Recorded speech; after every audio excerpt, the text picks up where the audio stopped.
लेकिन अशोक जी, ये जो दिल्ली वाली घटना है, इसको आप भारत की एकता के लिहाज से, सामाजिक एकता के लिहाज से, देश की स्थिरता के लिहाज से, देश की अंतर्राष्ट्रीय छवि के लिहाज से किस तरह से देखते हैं? एक के बाद एक इस तरह की घटनाएं हो रही, और अब ऐन देश की राजधानी में ये हुआ।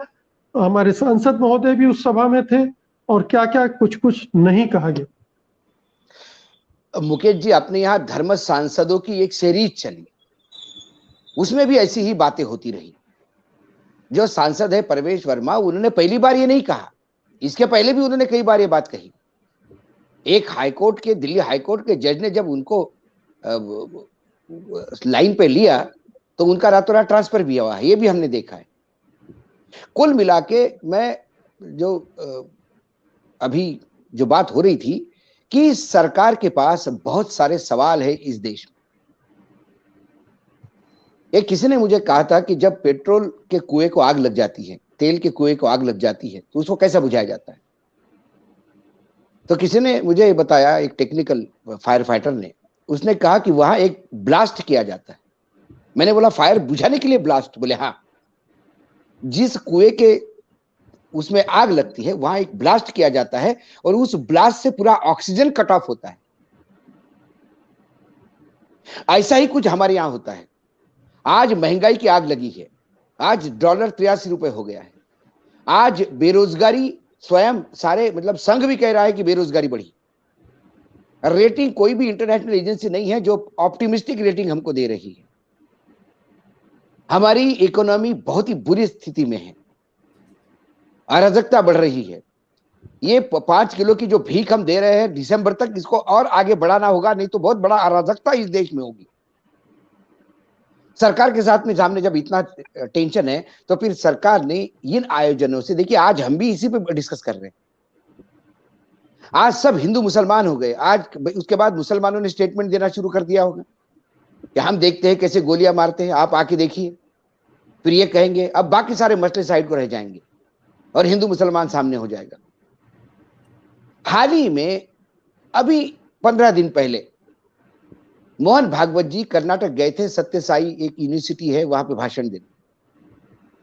और तब उन्होंने कहा था कि अरे जानवर भी खाते हैं और बच्चे पैदा करते हैं, और फिर जो ताकतवर, जिनके ज्यादा बच्चे होते, जो ताकतवर होता है उसका राज होता है, लेकिन ये जंगल में होता है। हम सभ्यता है, हम पुरुष, हम मानव है। हमारे यहां जो ताकतवर होता है वो कमजोर का रक्षा करता है, ये उनके शब्द है। हाल ही में उन्होंने 10 बातें कही, दशहरे के दिन भी। लेकिन कई बार मुझे लगता है कि जो दो मुही बात करने की, जो डबल स्पीकिंग का जो आरोप लगता है संघ का, मुझे लगता है कई बार उसमें बहुत ज्यादा सच्चाई है कि मैं बोलता रहूंगा, आप करते जाइए। मैं लोगों को बताऊंगा कि हम ये हैं और आप करते जाइए जो हम चाहते हैं। नहीं तो जो नरेंद्र मोदी पूरी कैबिनेट बदल दे, चू आवाज नहीं आ जाए, रविशंकर प्रसाद और जावड़ेकर को घर बिठा दे, चू आवाज तक नहीं आ जाए, गडकरी के मंत्रालय कम कर दे, चू आवाज तक नहीं आ जाए, वो नरेंद्र मोदी इतने कमजोर हो गए कि वो परवेश वर्मा का मुंह बंद नहीं कर सकते। एक बार नहीं, 2 बार होता है। महात्मा गांधी को गोली मारने वाले नथुराम गोडसे को अपना रोल मॉडल मानने वाली महिला के बारे में सिर्फ वो इतना कहते हैं कि मेरा दिल में दर्द हो गया, मैं भूल नहीं पाऊंगा ये। लेकिन वो बरकरार है पार्लियामेंट में, और उसके तेवर भी बरकरार है। भोपाल से आती है हमारे बड़े भाई, वहीं से वही है बादल जी, उसके तेवरों में कमी नहीं आई। तो क्या इस देश के प्रधानमंत्री इतने कमजोर हो गए कि उनकी बात सुनाई नहीं जा रही, सांसद नहीं सुनते? और यदि परवेश वर्मा की औकात बहुत ज्यादा है नरेंद्र मोदी से, तो फिर ये नरेंद्र मोदी की जो हमने इतनी बड़ी जो इमेज बनाई है 56 इंच के सीने वाली, वो ढकोसला है। उनकी वो चाहते हैं ये बोले, वो चाहते ये करें। इसीलिए जब बलात्कारी छूट के आते हैं, जब जेल से छोड़ा जाता है बलात्कारियों को बिल्किस बानो में, तो उसका सार्वजनिक सम्मान होता है उस गुजरात में, जहां पत्ता भी नरेंद्र मोदी को पूछ के हिलता है, और उसका निषेध भी नहीं होता। तो इसका मतलब आपको ये करना है। यदि वो किसी हिंदू महिला के बलात्कारी होते तो शायद बाहर आने के बाद उनका कत्ल होता, उनका जुलूस निकलता, गधे पे बिठाया जाता है। क्योंकि आपको गुजरात में भी चुनाव है तो हिंदू मुसलमान करना है। राजस्थान में सही कहा, राजस्थान में कहीं ना कहीं अशोक गहलोत की सरकार कमजोर पड़ती है। यदि ये कोई करवा रहा है, एक डिजाइन के तहत हो रहा है, तो सरकार क्या कर रही है? फिर ये डिजाइन एक्सपोज क्यों नहीं होती? और देखिए राजस्थान में सबसे ज्यादा केसेस है, हैदराबाद में ये केसेस होते हैं। जहां विपक्ष की सरकार है वहां मुसलमान खुल के निकलता है बाहर। बंगाल में अभी दंगे हो गए हैं। ये प्रोजेक्शन है कि ये सरकारें चल नहीं पाती, चूड़ी नहीं कसी जा रही है, इसलिए वहां दंगे होते हैं। दंगे करवाने वाले कौन है? अकेले मुसलमान? तो ऐसा तो नहीं हुआ कि मुसलमान आए पूरे घर लूट लूट के चले गए और घर में नाचते हुए चले गए। रिटेलिएशन तो हुआ है, दोनों तरफ से बराबरी का मुकाबला हुआ है। इसका मतलब तैयारी उधर भी है। तो क्या जहां बीजेपी की राज्य नहीं है वहां बदनाम करने का प्रयास हो रहा है, और जहां बीजेपी की राज्य है वहां बिल्कुल सब कुछ ठीक है? ये तमाम चीजें कहीं ना कहीं इंडिकेट करती है, ये इनको किसको पड़ी है विश्व में देश की इज्जत? आपको क्या लगता है हिंदू मुसलमान दंगे हो गए तो बहुत ज्यादा खास गिर जाएगी, साख गिर जाएगी देश की? देश की साख तो डॉलर के साथ रोज गिर रही है। इन्वेस्टर्स भाग रहे हैं। कौन सी साख देश की, किस साख की बात कर रहे हैं हम? आज अमेरिका, जिसको आप बहुत सगा कहते थे, वो आज दबा के फाइनेंस कर रहा है पाकिस्तान को। कहां हो गई आपकी इंटरनेशनल स्ट्रेटेजी? चाइना वापस गया कहते, और चाइना को पूरे गोचर की जमीन दे दिया आपने, जहां भारत के लोग अपनी गाय भैंसे लेके जाते थे, वो नो मैंस लैंड में कन्वर्ट हो गई। We have lost the land, हमने जमीन खोई है चाइना के इस सेटलमेंट में। कौन सी साख की बात कर रहे हैं आप? ना नेपाल आपके पास कंट्रोल में आता है, ना लंका आपके पास कंट्रोल में आता है। कोई अंतरराष्ट्रीय साख नहीं। और देश किस दिशा में जा रहा है? देश सिर्फ चुनाव जीतने की एक मशीन बन गया है बीजेपी।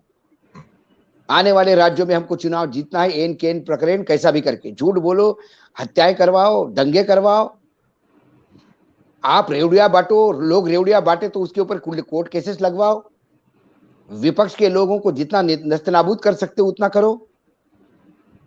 हास्यास्पद लगता है मुझे शिवसेना के सिंबल अलॉटमेंट में आज बीजेपी स्पॉन्सर्ड जो एकनाथ शिंदे का गुट है, उनने कहा कि साहब विधानसभा का बाई इलेक्शन है, सिंबल आपको अलॉट करना होगा।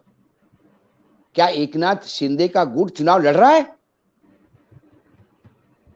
वहां बीजेपी ने उम्मीदवार घोषित कर दिया है, शिवसेना ने उम्मीदवार घोषित कर दिया है, राष्ट्रवादी कांग्रेस और कांग्रेस ने शिवसेना को समर्थन दे दिया है। एकनाथ शिंदे अपना उम्मीदवार किस मुंह से उतारेंगे उस कॉन्स्टिट्यूंसी में? लोग पूछेंगे, राज्य में सरकार साथ में चल रहे हो, यहां क्यों लड़ रहे हो? तो आप चुनाव उतार भी नहीं रहे उम्मीदवार, लेकिन आपको सिंबल चाहिए। बिल्कुल। और इलेक्शन कमीशन दे रहा है। ये पूरा डिजाइन किया हुआ एक है। इसलिए देश की समस्याएं जब है, उसकी बड़ी समस्या खड़ी कर दो।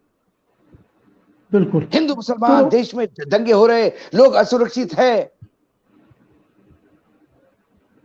तो बादल जी बार बार कहा जाता, मुझे नहीं समझ में आता कौन से प्रोजेक्शन, कौन से आंकड़े देते हैं जी, कि ये आंकड़े मुसलमान बढ़ रहा है लगातार, मुसलमान बढ़ रहा है लगातार, मुसलमान बढ़ रहा है। कई बार तो मुझे ऐसा लगता है कि इनके भाषण सुनने के बाद तो हर 3 आदमी में 2 मुसलमान है और 1 हिंदू हो गया। नहीं, भागवत जी समझना नहीं चाहते या उनकी बुद्धि कमजोर है।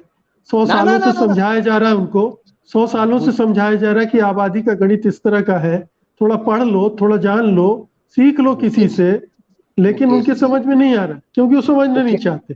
मुकेश जी सोए हुए आदमी को उठाया जा सकता है, जो सोने का नाटक कर रहा है उसको नहीं उठाया जा सकता। उनको भी समझ में है गणित क्या है, उनको भी सब पता है, लेकिन झूठ बोलो, दबा के बोलो, बार बार बोलो और कन्विक्शन के साथ बोलो।